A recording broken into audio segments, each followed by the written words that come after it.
Israel can solve very easily territorial conflicts. We did that in 1978. 1978, Menachem Begin, Likud leader, comes, meets Anwar Sadat, Egyptian leader, and they create historic peace. Palestinian-Israeli conflict is not about territory. Every prime minister that offered them territory, they just said no. This is something that doesn't exist anywhere. The idea that Palestinians can be refugees forever. 70 years after the war, they're the only people in the world that keep on being refugees for 5 generations.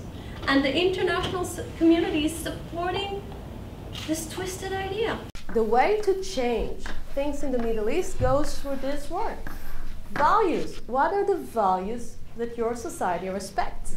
You have apartheid established in Israel, and so how is that reconciled with values? And that's what the U.S. bomb took. The U.S. bombed Japan, so we. The idea of apartheid is coming, I would say, from a propaganda.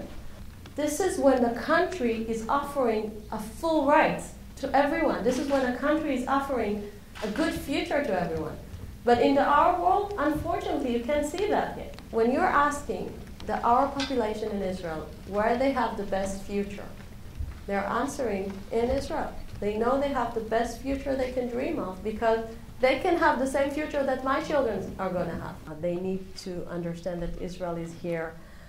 It's not going to change. They're not going to change this reality that Israel is part of the map of the Middle East. So when people are asking me about, is peace possible? I'm saying, of course. Peace is possible in the Middle East. All Israelis want to have peace, including myself. Everyone is interested in waking up in the morning, living a peaceful life. This is a normal thing to wish to your children, to live in a country that you don't need to go to the army when you're 18. And one of the things I'm trying to explain when I'm coming here is that the question in Israel is not whether peace is possible or not, whether we want to have peace or not. The real question is how to get there. This is the only question that you need to ask yourself, because Israel has a proven record in reaching peace agreements.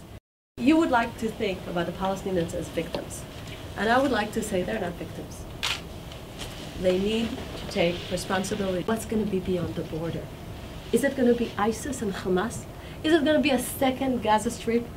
This is not good, neither to Israel or to the Middle East, and it's definitely not good to the future of my neighbors, the Palestinians. What Abu Mazen was saying to Condoleezza Rice after they failed to reach an agreement, she asked him, what did he say? This is the best offer you will ever get. And then he said, I'm not going to be remembered in the history of my people as a traitor because I gave up on the right of return. The only key for a peace process is actually starting with something very important, education. Can a Palestinian child today think about a future of entrepreneur making his own startup, winning a Nobel Prize? And the answer is, unfortunately, no. Not because there are not good universities. There are very good universities. There is even prosperity in Ramallah.